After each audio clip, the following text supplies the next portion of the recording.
भगवान विष्णु ने कृष्ण अवतार माता देवकी और वसुदेव के घर ही क्यों लिया? आगे बढ़ने से पहले आप सभी भक्तों से विनती ही कि इन कथाओं को संपूर्ण सुना करें। हम पूरी कोशिश करते हैं कि आप तक संपूर्ण कथा पहुंचे, और वो भी सही प्रमाणों के साथ। और अगर आपको ये अच्छी लगे तो अपने कमेंट से हमें प्रोत्साहित करें। अगर आप चैनल पर नए हैं तो इसे सब्सक्राइब करना ना भूलें। चलिए आगे बढ़ते हैं।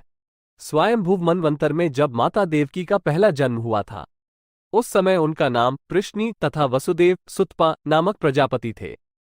दोनों ने संतान प्राप्ति की अभिलाषा से सूखे पत्ते खाकर और कभी हवा पीकर देवताओं का 12,000 वर्षों तक तप किया। इंद्रियों का दमन करके दोनों ने वर्षा, वायु, धूप, शीत आदि काल के विभिन्न गुणों को सहन किया और प्राणायाम के द्वारा अपने मन के मल धो डाले। उनकी परम तपस्या, श्रद्धा और प्रेममयी भक्ति से प्रसन्न होकर श्री विष्णु उनकी अभिलाषा पूर्ण करने के लिए उनके सामने प्रकट हुए और उन दोनों से कहा कि तुम्हारी जो इच्छा हो मांग लो। तब उन दोनों ने भगवान श्रीहरि जैसा पुत्र मांगा। भगवान विष्णु उन्हें तथास्तु कहकर अंतर्धान हो गए। वर देने के बाद भगवान ने शील, स्वभाव, उदारता आदि गुणों में अपने जैसा अन्य किसी को नहीं देखा। ऐसी स्थिति में भगवान ने विचार किया कि मैंने उनको वर तो दे दिया कि मेरे सदृश पुत्र होगा, परंतु इसको मैं पूरा नहीं कर सकता, क्योंकि संसार में वैसा अन्य कोई है ही नहीं। किसी को कोई वस्तु देने की प्रतिज्ञा करके पूरी ना कर सके तो उसके समान तिगुनी वस्तु देनी चाहिए।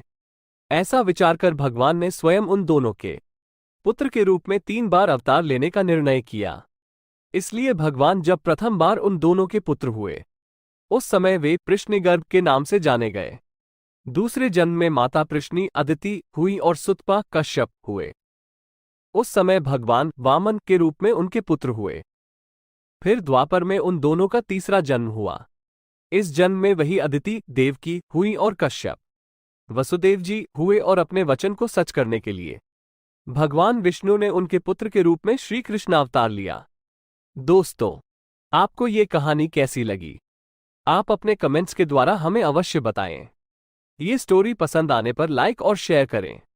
ऐसी ही और कहानियों के लिए हमें सब्सक्राइब कर लें। धन्यवाद।